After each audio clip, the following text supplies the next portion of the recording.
So we're ready to go. Yes. I'm talking about digital hardware design, and for those of you that have been staying here for the previous talk, you have now the perfect introduction that kind of leads up to this talk. So when I started at computers, I started at software, and I've been doing software for a very long time. And then just at the end of my studies at university, I came to hardware. And then when you first have a look at hardware design, you obviously do kind of a VHDL or Verilog course at university, and they show you something like that. And that's how hardware design kind of looks at first thing. So you have this very strict model, so this waterfall fall model. So you do your requirement specs, you have a couple hundred pages, you do it in Word or Excel or something like that. And then you do your design, you have your architects there, then you have a couple people that do implementation, and that's actually outsourced many times to some cheaper countries, because as we've seen before, kind of writing Verilog in VHDL can be extremely boring. And then we have verification, so you make sure everything actually works. And in the end, you have maintenance. That's kind of your problems stick with you forever and ever. And so this is kind of the very simple version. If you're kind of more than one person, you usually split that up. So you have kind of one part here, and then one V-like other part where you do this verification engineering kind of in parallel to your regular software development. So you start off with a lot of PDFs or Word documents, and then you work your way through to the implementation process. And this is kind of really done in parallel usually, because, why? We'll see that in a bit. So now coming from the hardware of software world, kind of that's how the flashy software development processes look these days. You have all those agile methods, you have very short sprints, you have a very kind of dynamic process that you do. You don't start with a 200 or 500 page PDF, and then you don't see each other again for the next couple months, and then you meet again to do the final integration. So the things looks different, actually it is different. And also kind of to note, in the end we had kind of maintenance at the last point. If you look at that, and that's just a real random picture I found on the internet, there's party at the end. So if that's not a good reason to have a look at why those processes are different and what we possibly can take from one of each other.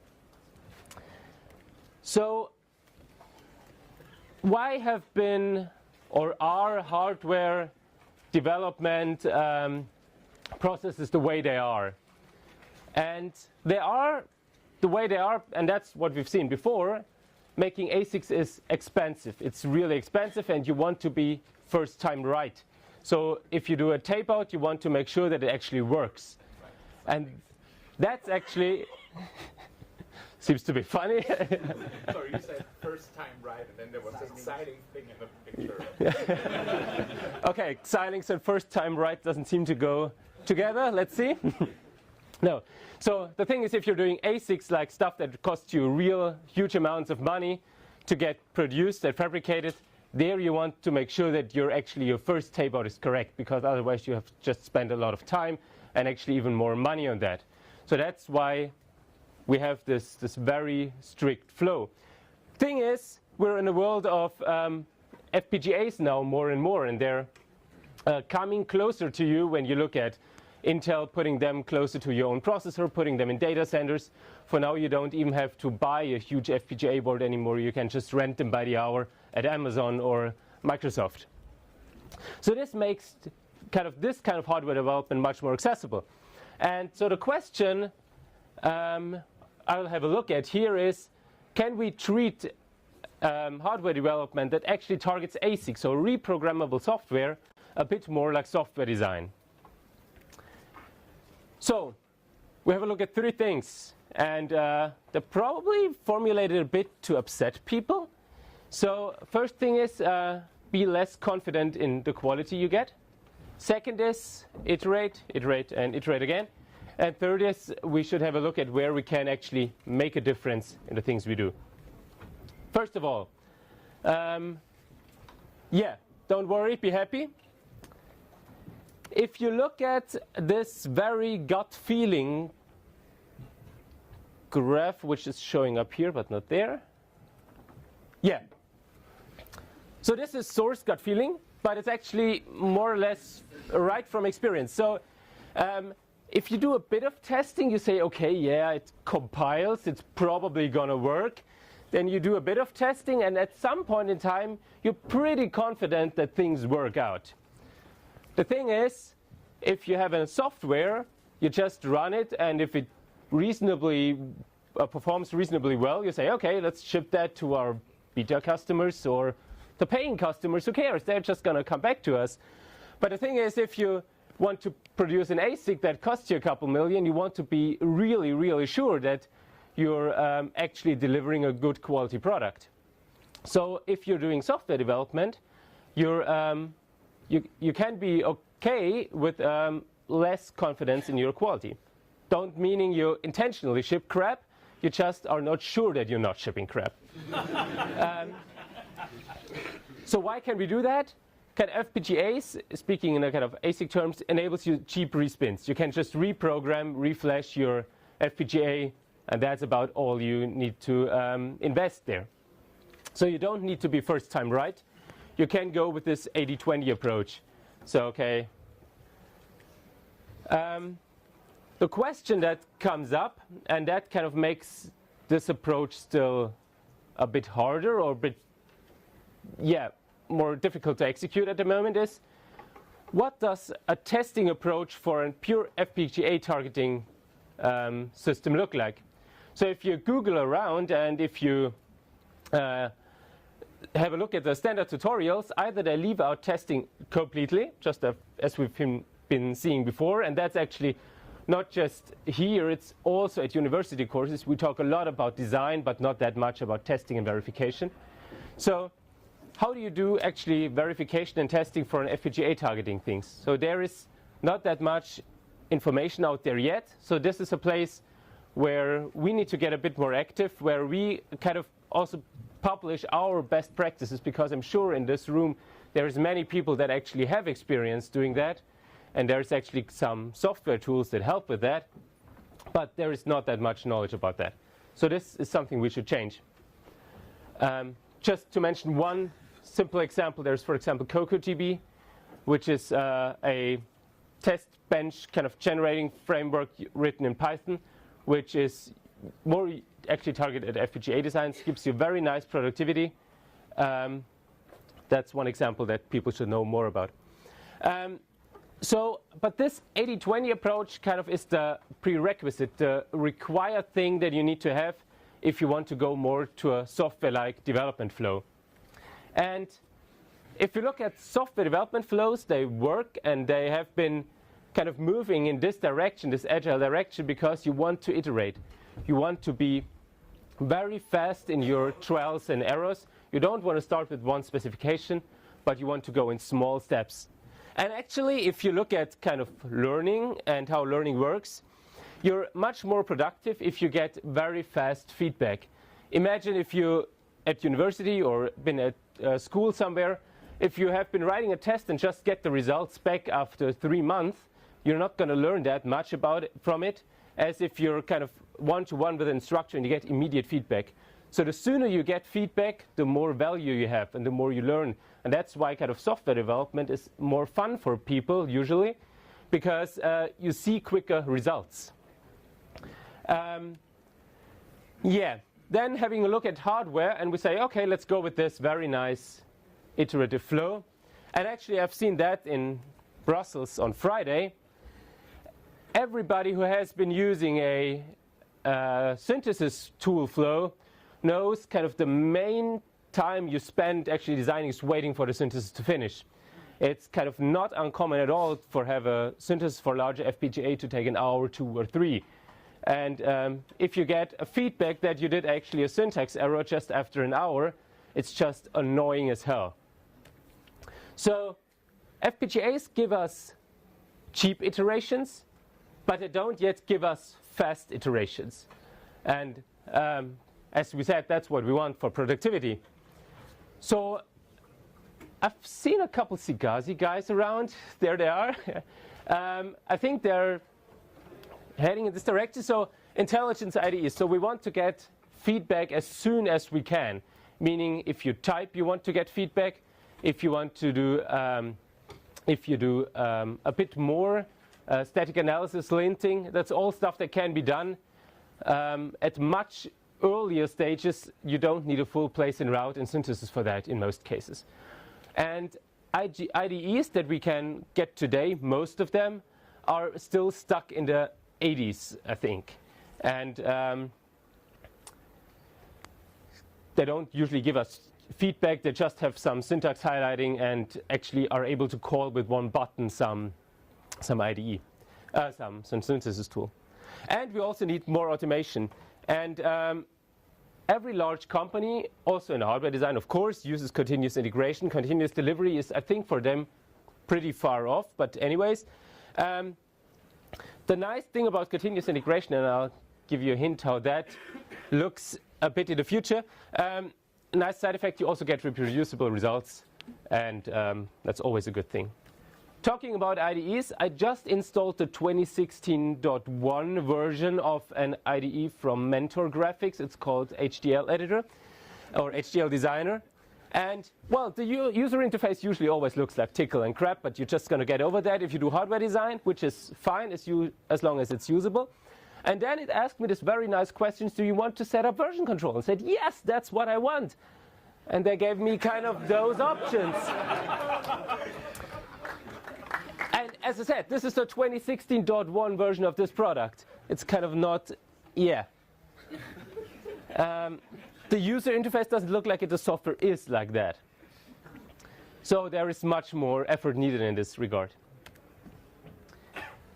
Last point. Differentiate where it matters most. If we look at software, we see a lot of standardization. We see build tools being standardized. How many different compilers are you using these days? You probably use either GCC, LLVM, or if you're targeting Windows, you may be using Microsoft Visual Studio. But that's about it for compilers that we usually care about. If you look at hardware designs, how many synthesis tools do you know of? How many different front ends that just parse your language in different subtly different ways? So the question is, can we actually find common ground somewhere and actually differentiate where we can make a difference? And I found this very nice picture of a keyboard that was kind of modified to, I think, a CNC drilling machine. But yeah, it's still a standard keyboard anyways. Good. So question is, what does make your HDL project better? Is it really the build system? Is it the way you include your dependencies?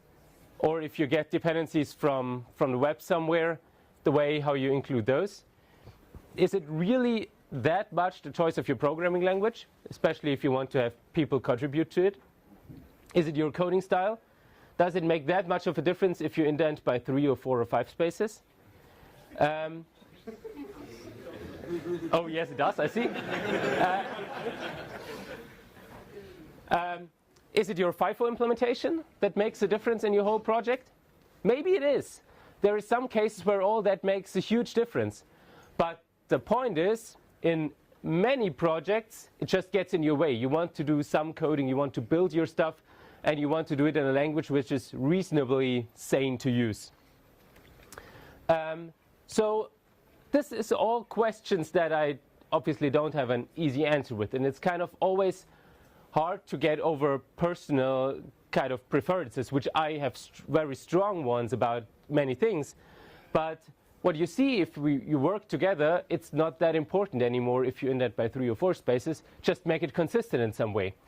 And that's actually what we see with a lot of newer programming languages. If you look at, for example, Rust or Python or very modern PHP or so, they have kind of a standard coding style by now, which you're obviously not required to follow, but they say kind of just take that one and you're going to be reasonably fine. Or for build systems, just use Automake or CMake and you're going to be reasonably well off.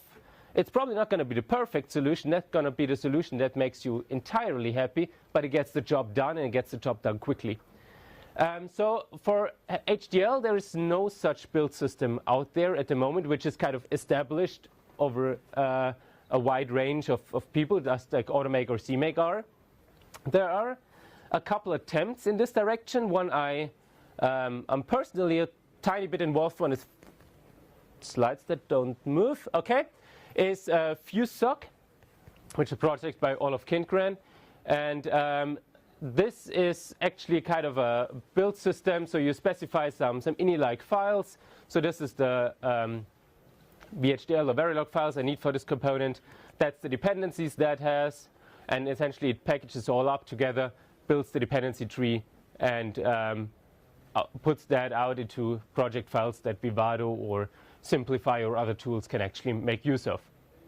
Nice thing about that, now you want to drop in your other FIFO implementation. You just say, okay, take this core, put it in there, and it already knows how to build it actually. Because what you do today is you go to, for example, OpenCores, download some Verilog file, put them in there, manually put them in your Vivado or other kind of project files, and make sharing very hard. Speak a common language is probably more tricky. System Verilog and VHDL are here. They're probably here to stay. They will be amended by some other tools, but I don't think they will go away. So, and that's, I think, usually compare it a bit to like C in the programming world. It's not a nice language. It has a lot of flaws, but it will stay, and will stay for foreseeable future. And actually, the huge benefit those standard languages have is you have a lot of common ground with others. It makes it easy for others to get started because you don't need to learn something new, a complete new programming language to get started on a project. So kind of the trade-off you have to make is how many people do I want to get involved versus is it really making me that more productive to use another language. And something I've been coming across writing JavaScript is they have this very nice feature. They also have this arcane JavaScript language, which everybody says is full of bugs and flaws and weird things, but they still are able to evolve it. They're not replacing it entirely. And they evolve it in a way that is kind of backward compatible. So they do essentially a source-to-source compilation of the newer features and get them down to the older features. That's what they call polyfills. And that's for HTML as well. So isn't there something that we can do? So, for example, System Verilog has nice features, but if you look at the tool support, it's just not there because every tool has a lot of different parsers for System Verilog, just like Vivado has 2 different parsers that parse System Verilog.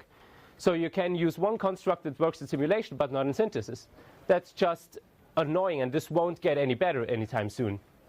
So can't we have a kind of source-to-source compiler that says we go to the common denominator and go from there? That's where the kind of the advertisement part starts. Right now, and I mentioned it a bit before, you get your course usually from places like OpenCourse. And OpenCourse is there because it helps you collaborate. It helps you find other projects and integrate them in your own to make a difference where you can make the most of your time. So OpenCourse, unfortunately, is kind of in hibernation mode, and there is actually no signs that this will change, unfortunately. So a group of people that were rather active with OpenCourse and around the OpenRISC community that published their OpenRISC CPU there got together and said this is something we need to change. And we need to change this, and we can't, unfortunately, change OpenCourse itself. So we launched LibreCourse, which is a site with just a similar target, so giving you access to very nice IP cores, making you aware of the quality there are, and teaching you a bit how to do coding and how to get started in this ecosystem. And it's online now. It works. It's still in its early stages. So there is a couple things that we want to improve in the future. So what we always get is, I have now this project listing of 10 FIFOs. Which one should I use? Which one is high quality? Which one do others tell me is actually useful? So we're looking at improving or adding more quality metrics to the site. And those can be machine generated, of course, but they also can be user generated. That would be like reviews and things like that. And one site I think that got that pretty right is another repository site from a totally different area. It's Puppet Forge. And what they have is make it easy for you to say, okay, I used this stuff in production and other things like that to get very useful but kind of quick feedback from users. So that's what we're trying to integrate. And the other thing is, if you ever have worked with Node.js or modern PHP with a composer or other things like that, it's very easy to install dependencies. You don't need to go some site, copy a zip file and move them somewhere. You just type one command line, add one thing to your configuration file and be done. So we're looking if we can have a look at using this repository site and integrate them into build systems like FuseSock. And there's one thing I just briefly mentioned, and I won't go into much detail. There is also a continuous integration setup, much like Travis is.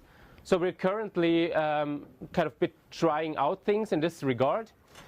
If you don't want to know more, there is actually a site here, and there's also a presentation linked from one of the Jenkins core developers that got involved in that and kind of is helping us out there to make testing and compiling hardware designs in the cloud or on your own PC much more easy.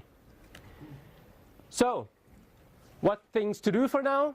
Add your project to LibreCourse itself. You can do it right now if you have one. There is Planet LibreCourse, which is a blog planet, gives you already very nice overview of some hardware projects that are out there. So if you have your own blog that you want to be listed there, let me know. And finally, the last one, there is documentation how to get started working on the LibreCourse site itself. It's open source, it's hosted at GitHub, and we're always welcome for new contributors. Last announcement. This FOSDEM is usually kind of centered on software, and we see the hardware interest grows just by how packed this room is. There is OrgConf 2017. This was a rather small conference, and we have been growing now to like over 100 people now. The next edition will be at Hampton Bridge in the UK, somewhere in the middle where I've never been. September 8 to 10, orgconf.org. It's especially about digital hardware design.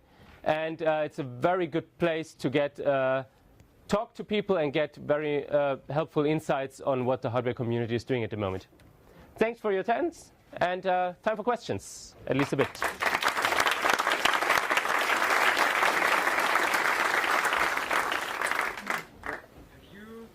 you have an answer to the licensing question for Verilog and VHDL open source? Because I know the copyleft concept does not work for HDL code, and there's a problem that me and a couple other people are trying to figure out. So do I have an answer for the licensing question? And the licensing question essentially is we know that permissive licenses work, so that's why we have a lot of MIT usually licensed cores around. We also know that copyleft licenses are still written in a way that is not entirely clear what they mean to hardware designs. I don't have an answer to that. I've been talking to many people, and we at FOSI Foundation that actually runs LibreCourse have been in contact with many people, and we're trying to figure this out. So if you already have an idea in this direction, come talk to me. Essentially what things are looking like, so GPLv3 was written with hardware kind of in their mind. It's not clear if that actually what they intended it to be is actually working out. So let's see. So, but we definitely see a need for a copyleft license, but the problem is how do you find boundaries of a copyleft license in a hardware design?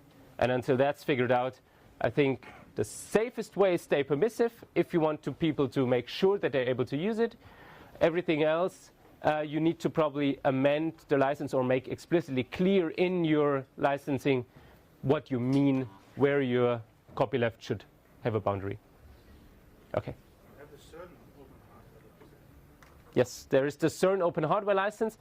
The thing is digital hardware designs, and I think we might have a couple more additions to that. chip designs are a bit special because they're kind of special from the legal framework that you can use, which is different from PCB designs or 3D prints and things like that. So there is some overlap in this CERN open hardware license with a license that would work perfectly fine for digital hardware designs. It's not a perfect fit yet, so we're looking how to kind of get this figured out. Any other question? Okay, let's thank Philip again.